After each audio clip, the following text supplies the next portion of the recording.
الرحیم الصلاۃ والسلام علیکہ یا سیدی یا رسول اللہ صلی اللہ علیہ وسلم۔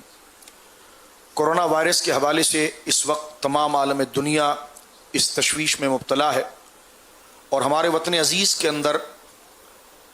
جہاں اس وبا نے اپنا ایک دخل کیا ہے تو وہیں پر اس کے تدارک کے لیے اور جو لوگ اس سے متاثر ہوئے ہیں ان کے ساتھ ہر قسم کا اخلاقی اور فکری اور مالی تعاون کے لیے بے شمار ادارے ہمیں صف اول میں نظر آتے ہیں، لیکن دعوت اسلامی اہل سنت و جماعت کی ایک غیر سیاسی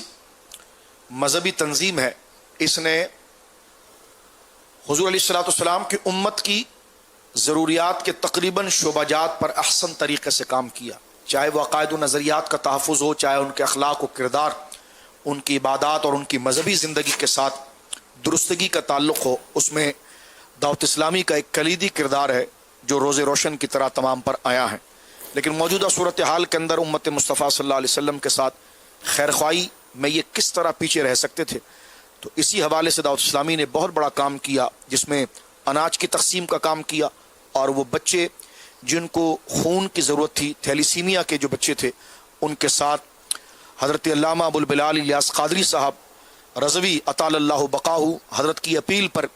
بے شمار لوگوں نے، لاتعداد لوگوں نے یہ ڈونیشن کیے اور ڈونیٹ کیے، جس کا تعارف اور جس کا چرچا، جس کی تحسین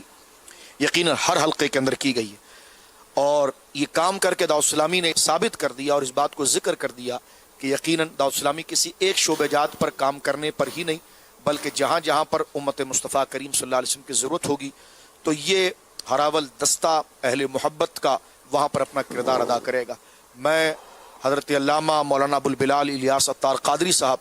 اطال اللہ بقاہ حضرت کی صحت کے لیے اور درازی عمر کے لیے دعا گو ہوں، اسلامی کی ترقی کے لیے دعا گو ہوں، اور جن لوگوں نے ان کے ساتھ تعاون کیا ان تمام کے لیے میں دنیا و آخرت کی ترقی اور برکات کی صورت میں دعا گو ہوں۔ اللہ رب العالمین ہمیں سچوں کی تعریف، سچوں سے محبت اور سچوں کے ساتھ اللہ ہمارا حشر فرمائے۔